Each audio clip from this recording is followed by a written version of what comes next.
ધોળકાના અનેક વિસ્તારમાં હજુ પણ વરસાદી પાણી યથાવત છે। ધોળકાના મફલીપુર વિસ્તારમાં હજુ ઘૂંટણસમા પાણી ભરાયેલા છે। મફલીપુર વિસ્તારમાં આવેલી તમામ સોસાયટી પાણીમાં ગરકાવ થઈ। રોડ પર પાણી ભરાતા રસ્તો વાહન વ્યવહાર માટે પણ બંધ થઈ ગયો છે।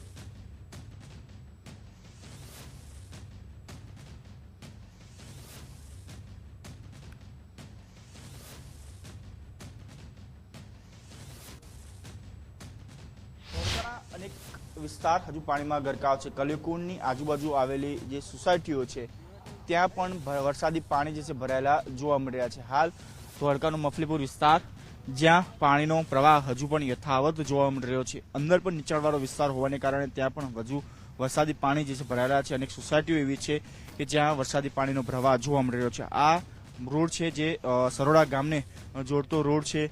અહીંના કેટલાક સ્થાનિક લોકો છે તેમની સાથે પણ વાત કરીશું। કાકા, કયા પ્રકારની પરિસ્થિતિ હજુ પણ ધોળકા શહેરની અંદર આ જે વિસ્તાર મફલીપુર છે ત્યાં પણ વરસાદી પાણી ભરાયેલા છે? હું 2001થી અહીંયા રહું છું।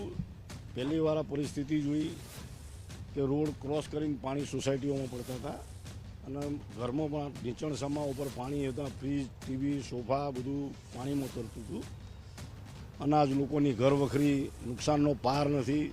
સામાન્ય મધ્યમ વર્ગના બધા માણસો છે, હાલાકીનો પાર નથી પીવાનું પાણી મળ્યું। હજુ કાલે બધી નીચે અંડરગ્રાઉન્ડ ટાંકીઓ લોકોએ સાફ કરી, ટેન્કર મગાવી નાવા ધોવાના કામ કર્યા।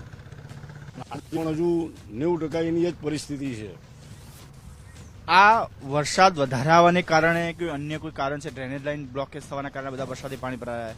હવે આમાં તો વરસાદનું પ્રમાણ પણ થોડું વધારે હતું। પાણીના નિકાલની વ્યવસ્થાઓમાં અહીં પાછળ એક મોટી કેનાલ છે, અને કેનાલ સાંકડી કરી બંને બાજુ રસ્તા બનાવ્યા। પાણીના જવાનો માર્ગ અવરોધ્યો।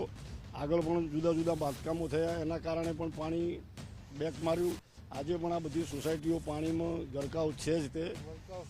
નીચણસમા પાણી હજુ પણ અંદર ભરેલા છે, નિકાલ થયો નથી। દાદા, જ્યારે આ પ્રકારે વરસાદી પાણી ભરાવ થતો કેટલી મુશ્કેલી પડે છે? બહુ મુશ્કેલી પડી। આ રોડ ઉપરથી પાણી જતું હતું, આ ડિવાઈડર રહ્યું ને, ડિવાઈડર ઉપરથી પાણી નદી જતું હોય જતું હતું।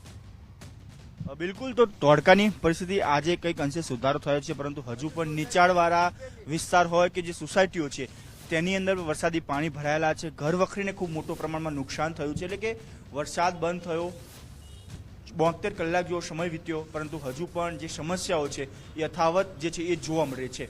કેમેરામેન મની સાથે રાહુલ ત્રિવેદી, ગુજરાત ફર્સ્ટ, ધોળકા।